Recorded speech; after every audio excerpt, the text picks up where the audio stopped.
Out today, the last Monday of January, and I've started sending out the scion wood. I sent the first dozen packets today, and some of you will receive it within a day or two.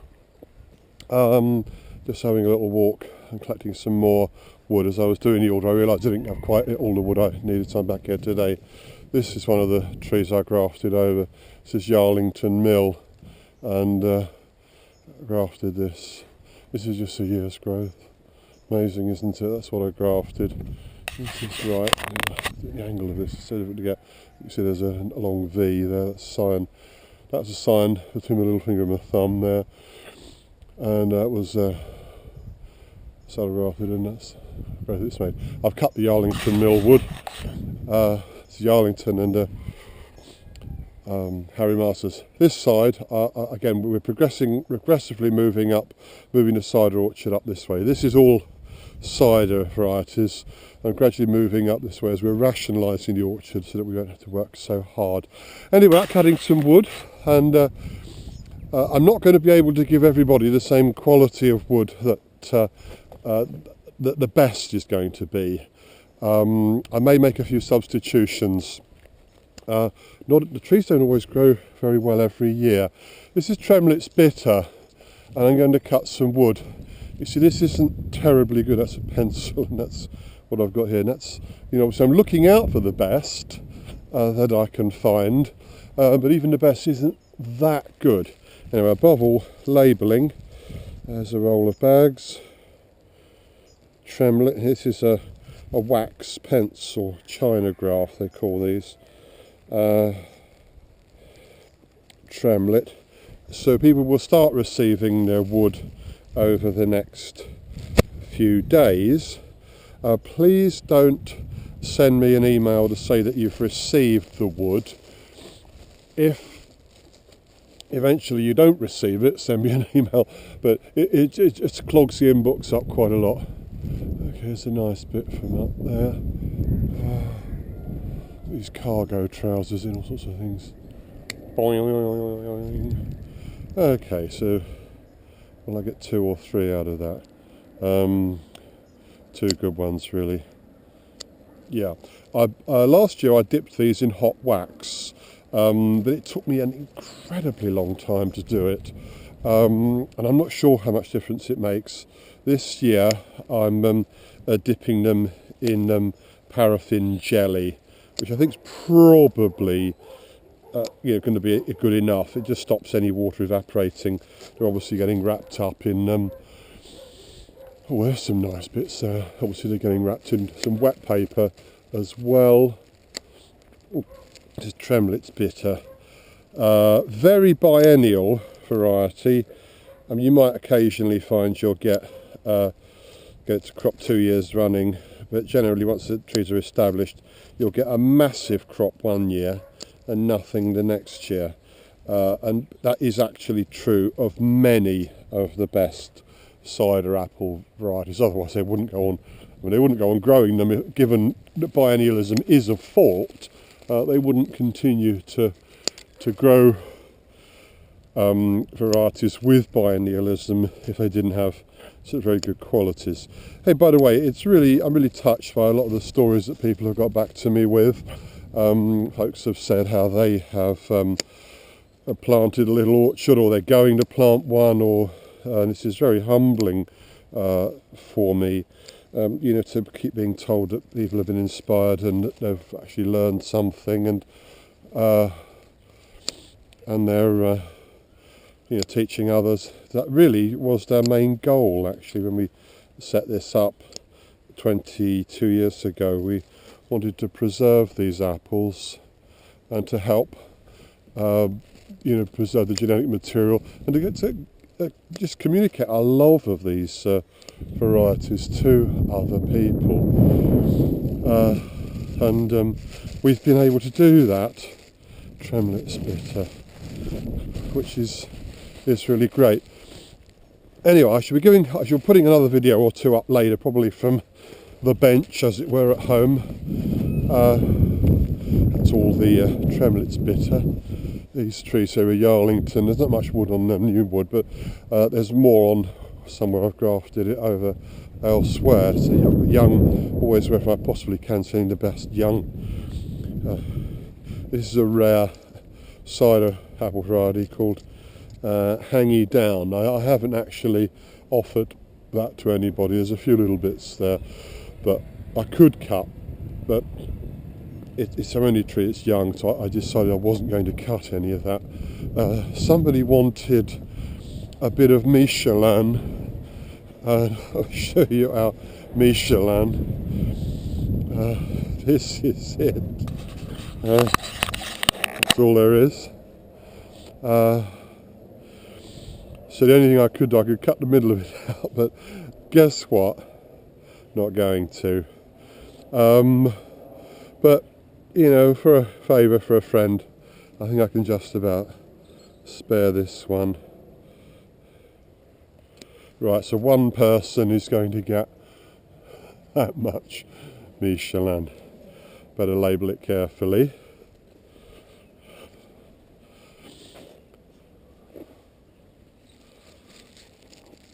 Actually, I'll save myself a bit of time. I won't label it because I'll know it's the only one that's got just one in there. Quite a few of you wanted Le Bret. This is Harry Masters, but I've cut some wood from a much better, younger growing one. Le Bret is... This is Le Bret, and it hasn't made a lot of growth. I'm not quite sure why it made so little growth. You can see these trees have been given some good quality dung here, plenty of it. The birds have been digging it up, pulling it all around. Okay, Le Bret. There's not much wood here.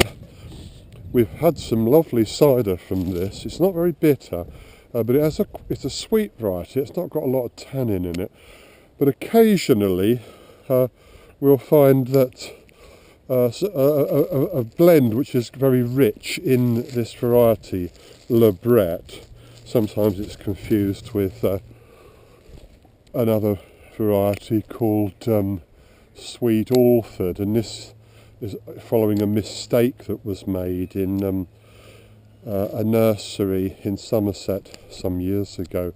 Now, it wasn't discovered for a long time because Sweet Orford and Le Bret are actually quite similar varieties. By the time it was made, the two apples had been hopelessly jumbled up, which probably meant that a lot more people ended up growing Le Bret than would have done otherwise. So it's a good cider apple. So that was what you call a happy accident. But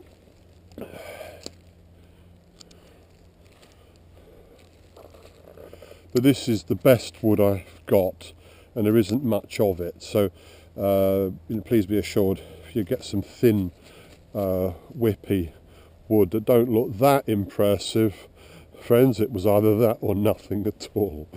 So some of the wood is much better quality than some of the rest of it. Le Bret is probably enough. Getting on for enough. I probably won't send any wood out next year. But then again, I might.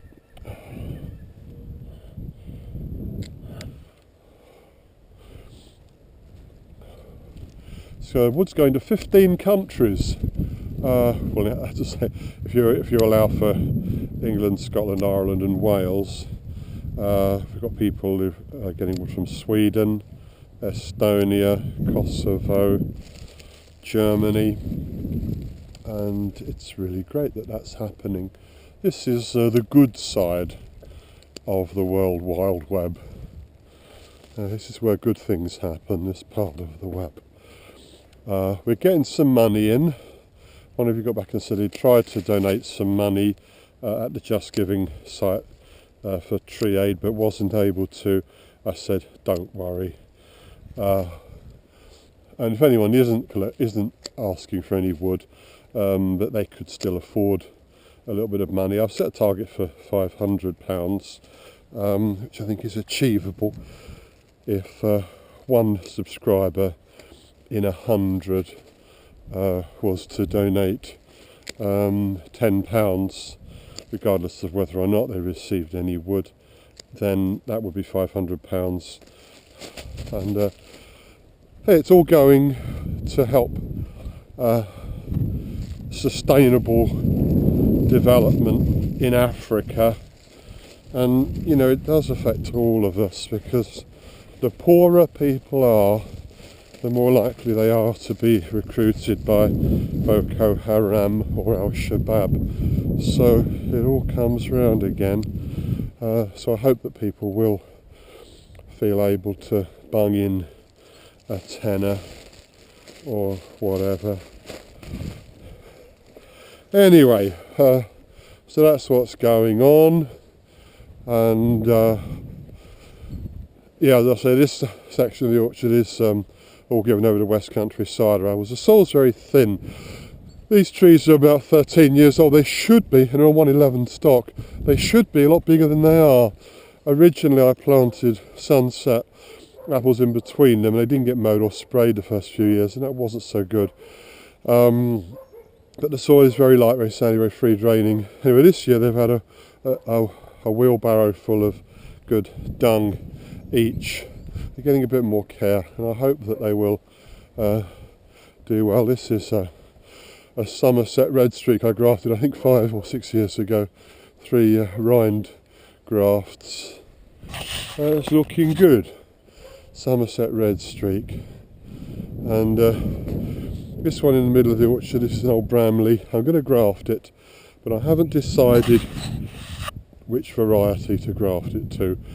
I may graft it to Fill Barrel. We decided to call this orchard Fill Barrel after the name of West Country cider apple, and we've actually now for the first time planted 2 trees of Fill Barrel. So I thought I might graft this to Fill Barrel, because it's very biennial. As if I can get 1 here and 2 over there, and they're out of phase with each other. But then I thought I might graft it over to Corpendu Plat, because that's a very, very old apple, the oldest known apple in cultivation, believed to go back to the Romans, and that is very weak growing apples that are put on a strong stock will be good, but it's not a cider apple. So on the other hand, it's a late blooming apple, and many cider apples are. So I haven't made my mind up. Yeah, the other thing I'm going to do is, these are some Orleans Renat here, Orleans Renat and Kids Orange Red, which are great apples, but I've got enough of them over there in that orchard, Kids and Orleans. So these ones I may well graft over to cider apples. So I'm gradually extending the cider up this way, so eventually the whole of this orchard, apart from a few very special apples, like we've got Bardsey here. I didn't offer any wood from it. I don't think there's enough wood. Hang on, that's the Bardsey. Is that the Bardsey there? I didn't offer cider wood from all of our trees this year, because some are really not in good shape. Keswick Codlin. I think one person wanted Keswick Codlin. Some of these apples are so rare. We haven't got much wood on some of them. Excuse me rambling. I know a lot of people do like, you know, just to, if you like, virtually be in the orchard, as it were. Keswick Codlin. Yeah. By the way, if you haven't sent an order in, probably be doing me a favour if you didn't send one in now. I may look with some sympathy on any requests I get, but it's taking me a lot of time, and I want to get it finished by the end of next week. I really can't cut that branch out, because that's needed to balance the tree. This one I think I can just about spare, so yes, I'll have 4 of Keswick Codlin. Yeah, so we've got a few very rare ones here. We've got some Baker's Delicious over that way. Got a couple of May Queen here and some Pitmaster pineapples. So this was basically, it was cider that end and small numbers of rare varieties this end, and we've got some Orleans and Kids in the middle. So probably going to graft this way up and take over the Kids and take over the Kids Orange and the Orleans through that. Because the good apples though they are, we've got lots of them. And so with the benefit of us having cider apples, I mean we'll never make that much cider. I mean I've made 70 gallons this year, which is really 2 or 3 years supply, but it was a good summer. The quality of the fruit was good, so that I'll make a lot, and maybe I won't make any next year. Maybe we'll go off and spend a winter in New Zealand or something like that, or part of the winter in New Zealand. Anyway, I probably ranted and rambled on for long enough, so I better go and cut some more wood, and see you all later.